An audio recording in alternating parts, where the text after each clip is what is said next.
Yeah, probably from about year 10 is when I learnt about psychology and the role. Yeah, absolutely. They wait until things get too overwhelming or unmanageable. Even if you start noticing your sleep is really interrupted, or you're taking a long while to fall asleep, or you're waking up frequently during the night, or you're socially withdrawing. Well, stress is normally triggered by an event. Anxiety isn't necessarily triggered by an event or a situation. Sometimes we just wake up anxious, or we're trying to go to sleep and we feel anxious. Today we're here with Danielle, and you would have noticed her from episode 10 of season 1. Danielle, how are you? I'm good, how are you? Good. So we're in one of the spaces that she operates out of. Yep. So I think it's really important to understand what a psychologist does, not only what your business does, but a little bit of things that business owners can come to for and stuff like that. So do you want to tell us a little bit about what you do? You're a clinical psychologist, so introduce yourself. Yep. And Yeah, so I'm Danielle and I am a clinical psych. Where we are today is a clinic called Better Together Therapy, just in Essendon.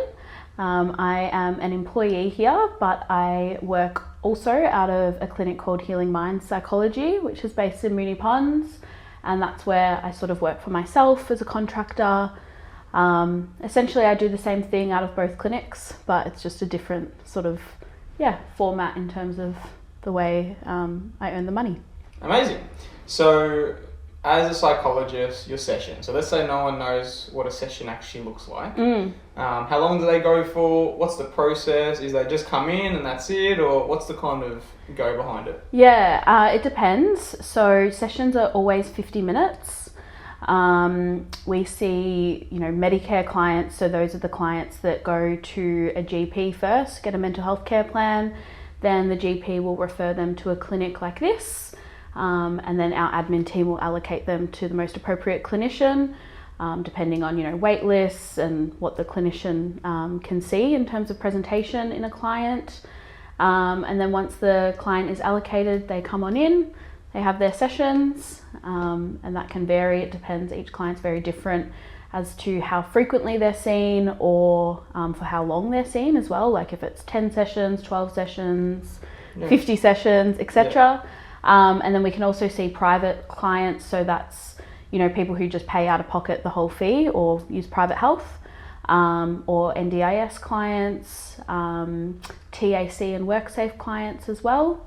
So pretty much anyone can come. Yeah, pretty much. So there's certain people that you might specialize in or you prefer to treat. What type of people do you prefer to treat? Yeah, so I treat anyone and everyone, so all ages, all presentations, but I do have small preferences, which are ever changing, I suppose. But at the moment, I love working with PTSD and trauma. I really like OCD and anxiety.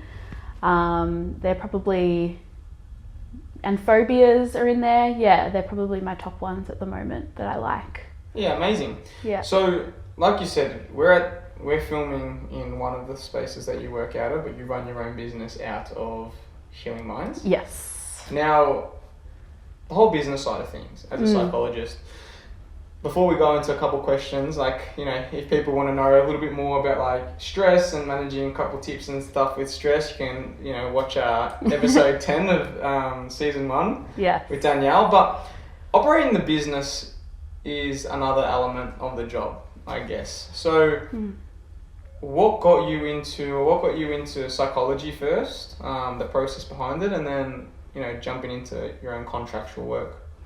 Yeah, so I pretty much always wanted to be a psych. I think I said it in the first film that we did, or podcast that we filmed.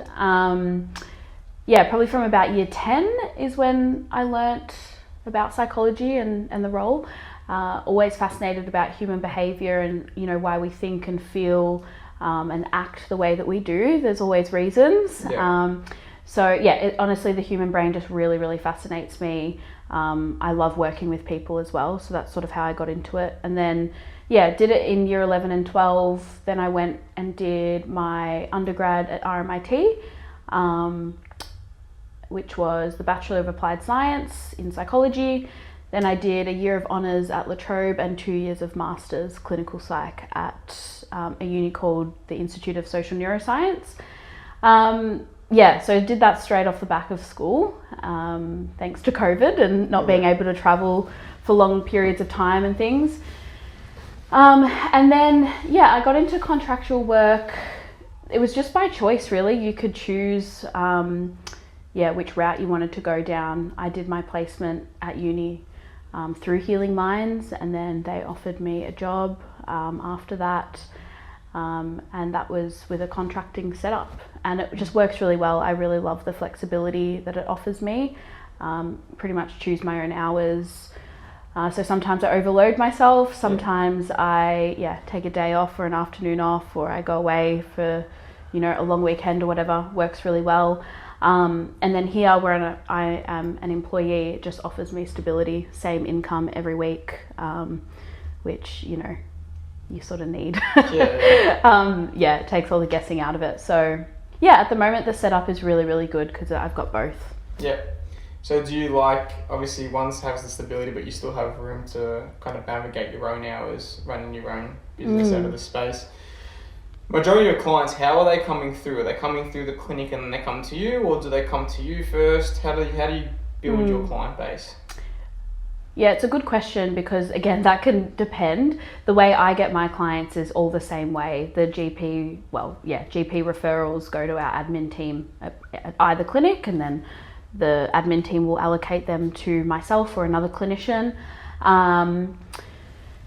However, you can, as a psychologist, you can do something called rent a room, which is where you essentially pay room rent, and then you have to get all your clients. Okay. So you might go to a GP clinic and sort of advertise yourself and let them know that you're taking on new clients, and then you just have to hope that GPs will refer their patients to you, or you self-advertise it with your own website or your own Instagram, things like that. I'm not there yet, but maybe one day. Yeah. So is that kind of the route that you want to take it in? Not sure at this point. I'm really happy with where I'm at. And still pretty early in my career. I don't really want to rush the process. I still want to learn a lot and sort of keep getting supervision and meet with mentors and things, and then hopefully grow the business eventually. Amazing. What's a typical misconception that people might have about psychology or therapy or anything like that? Probably that it takes a lot of work, both from the client and the clinician, I would say. So clinicians do a lot of supervision, a lot of professional development, a lot of their own sort of work and research outside of sessions that take up a lot of time. So, a good psychologist does that, I suppose. And so, there's a lot of work that goes into that side of it. And then the client has to, I think, play a really active role in their therapeutic journey to reach, I guess, the most optimal of results. It's probably not going to do much just to come in here and hope that the therapist fixes everything. I think it can, don't get me wrong, I think a session can definitely make a big difference to some people, but it does take work from both sides for sure. And do you think that sometimes people might wait too long before seeking therapy? Yeah, absolutely. They wait until things get too overwhelming or unmanageable. But I'm a firm believer that, when people have got to get there themselves. Yeah. You can sort of lead the horse to water, but you can't make it drink. Everyone's sort of on their own timeline, running their own race. I think we definitely see, I think early intervention is absolutely the best way to go about it, but can't make that happen all the time. Yeah, and I'm thinking we're currently positioned it's kind of therapy session in a way. Now, it's a quick question, is it common, in the movies where they see the therapist sitting there and the person's lying down on the couch? Is that something that happens? I feel like I'm lying down right now, but honestly, that's a great part of my job, is that I'm, sitting down in a really beautiful comfy chair every day. Yes, it's funny. Some clients, come in and like take their shoes off and lie down. Comfortable, eh? Yeah, but honestly, not very often. Most people just sit there like this. Yeah, it's one of the movies. Yeah. I think, even sitting in this position, it'd be cool to also pick your brain a little bit more about, I guess, some more therapy questions or things that people might be able to find useful to then use your services. So, we have a good understanding of what you do, and I think it'll be cool to just let everyone know the knowledge that you have. And we did display a little bit of it on the podcast episode, but we'll go through a couple more questions if you're comfortable too, and then let people know how good you are at what you do. Absolutely. Perfect. Let's do it. So you've kind of discussed about people sometimes wait till it's that overwhelming period before they decide to seek a therapist. There's some early signs that people might be like, okay, this is a little bit more than normal, or not that it's not normal to have stress and stuff, but I'm a bit more overwhelmed. Like, is there some early signs that could be like, oh, maybe I should seek assistance? Yeah, I think any sort of change in behaviour that you notice either in someone else or yourself is a really good flag for it. Even if you start noticing your sleep is really interrupted, or you're taking a long while to fall asleep, or you're waking up frequently during the night, or you're socially withdrawing, or losing interest in things, low mood. Those are sorts of things you can look out for. And if they then seek someone, I know I've done this in the past myself, I've seeked help and I'm like, oh, I'm good, or things are getting better, and then I just stop, right? Is there a reason why people might keep re-seeking those, I guess, unhealthy patterns in a way? Like, I'll go back to doing what I was doing, forgetting where it got me in the first place. Yes. I love talking about that because, I think a lot of it is learned behaviour, and at some point in your life, that unhealthy pattern of behaviour might have served a purpose and been really effective. Like, let's say, like, there are some situations where we do need to shut down or avoid, and that's what we learn that keeps us safe. However, as an adult, generally that's not the best thing to do. Don't get me wrong, there's probably situations where that is, but if from a young age you learnt something and that's now embedded in you, it's really hard to change it. So you might come to therapy, learn to change it, but then fall back into that trap. Right, so is a big part of it from what we've learned as a child into I think the so, adulthood? yeah, absolutely. Yep. Yeah, wow. Or any significant sort of periods of life or significant events. And then when they get to that point where they might be struggling a little bit, is there a typical reason why they may resist seeking that assistance? Yeah, avoidance, fear of vulnerability. It is scary to talk about and to open up, especially if you're not used to this sort of process. Then, it can be really, I guess, vulnerable. And people aren't always used to that. So do you think like there's some role of like, I guess, shame in seeking that help? Yeah, absolutely. I think shame is a big barrier to why people don't seek help or are afraid to speak up.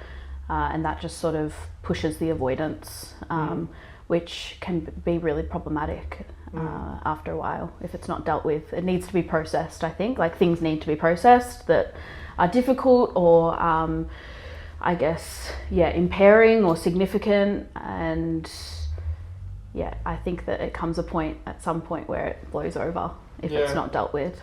So would you find a lot of people are coming here to, I guess, grow in a way? And would you say that, is there a few barriers that kind of stop people from kind of seeking that growth? Yeah, I think, like I said before, that fear of judgment, and look, I think as well, it doesn't always have to be therapy. Even if you're just speaking to somebody, or you've got your own ways of healing, or dealing with things like exercising, or whatever it might be. But there's heaps of barriers why people don't come. It's also confronting and overwhelming to go to a GP, get the referral, then find a clinician. You know, people are constantly told the wait lists are long. It can be scary to maybe be diagnosed with something. So I think, shame, avoidance, fear of vulnerability and rejection are definitely barriers. And have you got some, like, I guess, underrated strategies that may help people cope? I know on the podcast you spoke about routine and, you know, self-healing or self-love kind of thing. Is there, you know, a couple of those? Yeah, I think routine, I think fresh air, things like exercise. I mean, I'm the biggest advocate for just talking. Yeah, and I don't even mean that in like a really, doesn't have to be this deep, life-changing conversation, but yeah, just like connecting and feeling not alone or supported or, that's probably the most underrated. Yeah. So I guess they come for their session, and I know I've been for sessions myself, and you feel great leaving. It is nice to kind of speak about and understand where it's coming from, or like make sense of why your brain thinks that way, and I guess normalize it a bit in some circumstances. Once you leave, right, as a client, once you leave, I guess you go back out into the world, right, and it can be a bit of a scary place. Social media, you know, a lot of that stuff, a lot of things you see online can scare you a bit. I know it sometimes scares me. Sometimes I'm thinking, even when the fuel prices went up, I'm like, everyone's talking about, I'm thinking my business is going under. Social media and mental health. How's that kind of a role? Like, is there any like tips or something that you'd, give some of your clients or provide someone like me who sees it and scares the shit out of them kind of thing? Yeah, I think social media can be great, and then it can be, harmful. It depends how it's used. I think comparison is probably, we all know that quote, comparison is the thief of joy. And I think social media, you can't help but compare sometimes to other people if you're constantly fed content from people. It is a highlight reel as well. So, I think comparison on social media is a real issue. I think, you've got to be careful about the media that you're consuming as well. So if you are seeing, terrible news all the time, it probably is going to bring you down or worry you. I think that's pretty normal though. So trying to keep perspective, but I think that's person dependent as to the boundary you have with social media. Yeah, and I guess, we probably grew up with I think social media came into my life more when I entered high school. But these days in the kids' lives, it's entering quite early on. I know they've banned people, but there's still ways around it.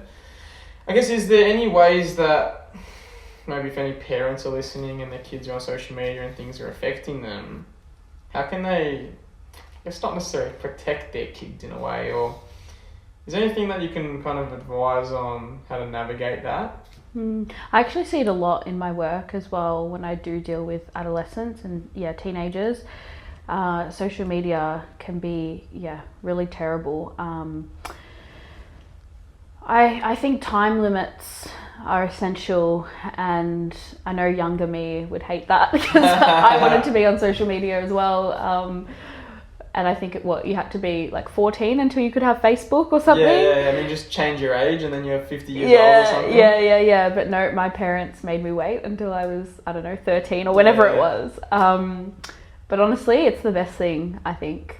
I'm not an expert, but I think having time limits as to how long your child is consuming socials for, monitoring what it is as well. There's obviously really great outlets on social media which are fine, but just age appropriate content as well. Even though it's like my job to be on social media, like I'll pretty much post and then I'm off it. I actually really dislike it. Even sometimes when I get hooked on it and stuff like that, but for other reasons as well. Like, it's very consuming and it can affect like mental health and stuff as well.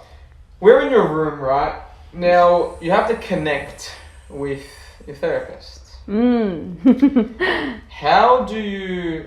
I guess you're not going to connect with everyone. And there might be times where you have to be like, look, I think there's a better fit for you and whatnot. But, with the majority, how do you kind of build that trust with them so they can be open and vulnerable a little bit, so you can do your job the best you can. Yeah. The therapeutic relationship is number one, I think. You know, not much can be done in the room if that's not there, and protecting that is really important. How you build it, I'd say, is consistency, and a non-judgmental approach, a collaborative approach. So like, I'm not a teacher, I'm not a parent of the client. Like, we are doing this together with a common goal.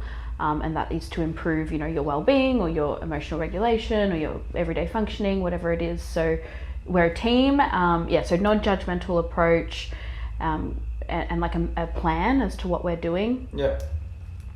Yeah, those sorts of things can really develop trust, and I think showing empathy and understanding as well for the client, so that they feel supported. Yeah. Can you also normalize the process of, I guess, once someone will go to their first therapy session and everything's done pretty much, I guess, online to an extent, and you're pretty much trying to pair everyone up, then you might not actually align with that person. Talk people through the actual process of just keep, you know, try that second or third therapist. Yeah. Because I think after the first one, they're like, therapy's not for me. Yeah. And it will ruin their judgment of what therapy is. So if you can explain that process, like what typically happens, but then also, you know, what they should kind of seek for when they're looking for someone that's going to fit in a line. I always suggest going onto the clinic's website. Yep. And going through most clinics will have, you know, a section on their website that says our team or meet our team or about us or whatnot, and have a scroll of the clinicians. And don't be afraid to request a particular person when you go to a clinic, or when you ring a clinic up, and request a specific clinician that you've read their profile and it seems to align with you, because us clinicians, we're all so different, just as all our clients are so different. So that match is super, super important. So I always recommend that. And then as the clinician, if we ever feel like we're not the best fit for the client, then it's just pretty much an honest, open conversation, and hopefully we can reallocate them to someone that is. And we also all work in different modalities. So, you know, for example, EMDR, which stands for eye movement desensitization reprocessing therapy. It's like really... Whoa. Lucky you shortened it down. But it's, you know, like a gold standard for PTSD or single incident trauma. And that's something I'm not trained in. One day I will be. I hope. I'm fascinated by EMDR, but that's all about like the bilateral stimulation. And eye movement, etc. So that's something I'm not trained in, but if I feel like a client has gone through, you know, maybe let's say a car accident, and now they're suffering with, you know, PTSD symptoms, EMDR might be a really good therapeutic modality for them to be treated by. So then I'd refer that maybe to another clinician. Yeah, amazing. So I know that there are different forms of, I guess, like treating someone. I know, for example, like exposure therapy, like are they just like techniques, those kind of things? Like what are a few techniques that might get used, so people might, you know, be like, maybe that is what I need, or maybe that's something that I could benefit from? So exposure therapy, is a technique. I mean, that can be sort of applied to things like OCD, phobias, general anxiety. I actually love exposure therapy. I think it's really great. I've seen it work really well. What is it, like desensitizing you a bit? It's gradually exposing the client to things that cause them distress, but we start really small. So, you know, something that might only cause you, you know, 2 out of 10 anxiety or distress. We cope with that. So it's really important to like teach the client skills to deal with the anxiety that arises when they're exposed to the stimuli. And then, you know, they gradually work up a hierarchy. So then 3 out of 10 stress level, 4 out of 10, 5 out of 10. And hopefully they get to the big thing that is scary, and they know how to deal with it. Amazing. Is there any other techniques you like that you use often? Tip skills is great, which is from the modality DBT. It's spelt TIPP. T stands for temperature, so I always suggest splashing your face with cold water. I've also seen that work really well for clients. Like when they're like having... Yeah, so when they're having a panic attack, when they're experiencing anxiety, any level of distress, splash your face with cold water, have a cold shower, put a cold washer on your neck, hold some ice cubes, like anything that sort of, I guess, taps into the nervous system and your vagus nerve and gives you a bit of a reset. Cool. That's interesting, man. She was going to see me just splashing water in my face the whole time. I'm going to be wet all the time. I know. It's not always practical if you don't have a sink or you've got a full face of makeup, then, when are we going to do that? But no, it can be really useful. And then, there's the breathing exercises. Another good one, I think, is exercise. And when I say exercise, I mean so if you're experiencing anxiety, that's generally like this surge of energy that's going through your body. So I always say release that energy through punching a pillow or screaming into a pillow or doing some jumping jacks, just to expel everything that's... Get it out. Yeah. And that's another one. So... Now you're going to see me doing jumping jacks all the time. Yeah. I just want to briefly, because I know we spoke a lot about it on the podcast, and I just want to briefly kind of discuss something that's very common. I feel like a lot of people experience with that typical stress, anxiety, and then burnout.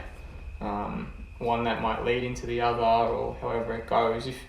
I think you said it really well, and you really normalized stress, and you normalized anxiety, but then also that burnout. So can you kind of differentiate that so people can understand it if they may not have listened to the podcast? Yeah, so the difference between the three. So anxiety is very normal. That's something that's okay to experience. I think it's when it gets beyond a threshold that becomes a bit unmanageable or overwhelmed where it can be problematic. Stress is also normal. I think stress is normally triggered by an event. Anxiety isn't necessarily triggered by an event or a situation. Sometimes we just wake up anxious, or, we're trying to go to sleep and we feel anxious and we're not necessarily sure why. Stress, there's normally a trigger or a reason why we feel stress. And then burnout is what happens when we're under that stress and anxiety for a longer period of time. And it starts, causing other symptoms. Yeah, cool. You also spoke a little bit about some of the people you deal with, I guess. Is trauma something that you see often? Is that something that you deal with? Is there any, I guess, myths behind trauma? I suppose, perhaps people might sometimes think that to get PTSD or to experience trauma, it's a really big significant event, and that's actually not always the case. It can be an accumulation of smaller events that can still give us symptoms. It's not necessarily these big events that people associate PTSD with. Like war, or it used to be that PTSD used to only be that diagnosis used to only be given to war veterans, but it can be lesser events than that too. Yeah, cool. Now, as a business owner yourself, you kind of touched on a couple of things, but maybe just a couple of things that you might do, to manage your own stress and day-to-day habits, I guess. Talking. I'm a big social butterfly, so talking to my friends and family, exercise, which I would have mentioned in the other podcast. That's probably my daily ones. Talking and exercise. Last kind of big question I'll hit you with, because I know it gets used a lot about people not being, I guess, more emotionally intelligent. I think it's thrown around a lot in the dating scene as well, emotionally intelligent for this relationship, stuff like that. I'm not bringing back trauma or anything here. True. So I guess, what is emotional intelligence, and like, I guess, how can that get work done?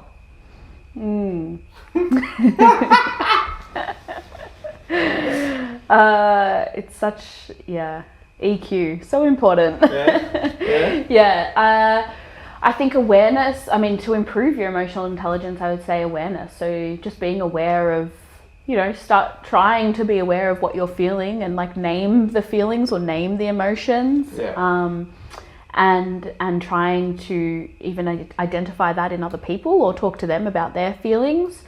And I would say approach it with a really accepting, non-judgmental approach. And if you're doing that, then that's pretty emotionally intelligent, I would say.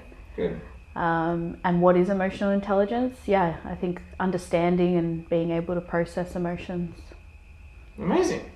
Now, if anyone is wanting to kind of get into psychology first and then maybe take that step into starting their own business, what's some advice that you might give?